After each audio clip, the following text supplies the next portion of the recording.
Moving on, Canada has begun to grant political asylum to Indians, mostly from the state of Punjab, in thousands every year. This year, the rate of applications is almost 3 times above last year. The Canadian government, in fact, is doing this without any evidence of the kind of persecution being claimed. Such claims are becoming an easy route to migration. More on this on our next report. Take a look.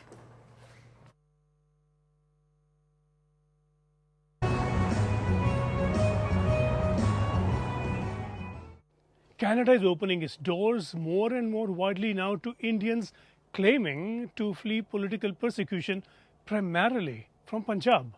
More than 9,000 people from India sought political asylum in Canada last year, and that number has shot up to more than 6,000 in just the first 3 months of this year.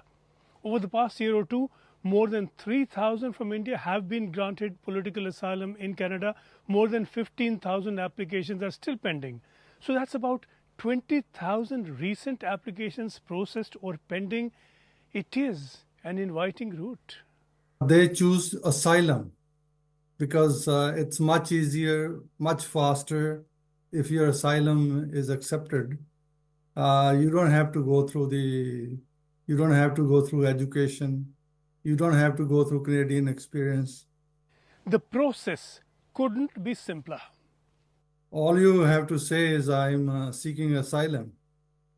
And they have to let you in without asking a question. Then the process begins. Then, of course, there are immigration consultants. There are people back home in Punjab, obviously within the police forces, who will produce documents, basically fraudulent documents, that this person we're looking for him.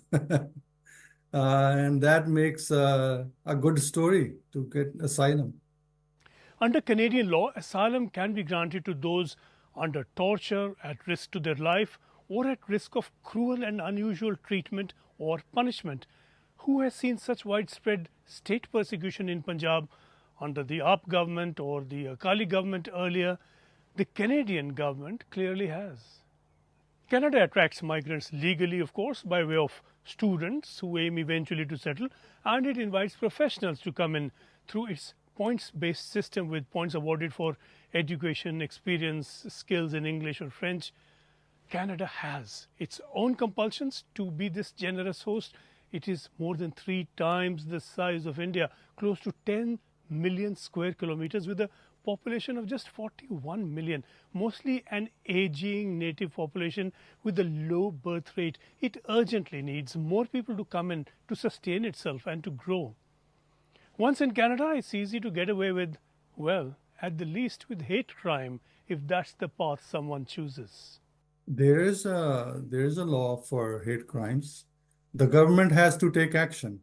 Now, Justin Trudeau was basically elected as a leader by a huge Khalistani lobby. And they still control him. Jagmeet Singh, he's dependent on Jagmeet Singh's party, NDP. He's an outright Khalistani. A quick footnote. I was at a Kanishka anniversary in Ireland where relatives of those who died floated little candles into the sea by way of remembrance. And again today we have Khalistanis in Canada warning people against flying Air India. The threat of more Kanishka-like violence is clear. The Canadian government does not quite see that, and it seems it does not want to. And last on this show, we've got a good news for you. ISRO successfully completes its 3rd reusable launch vehicle landing experiment test at ATR Chitradurga. This is a significant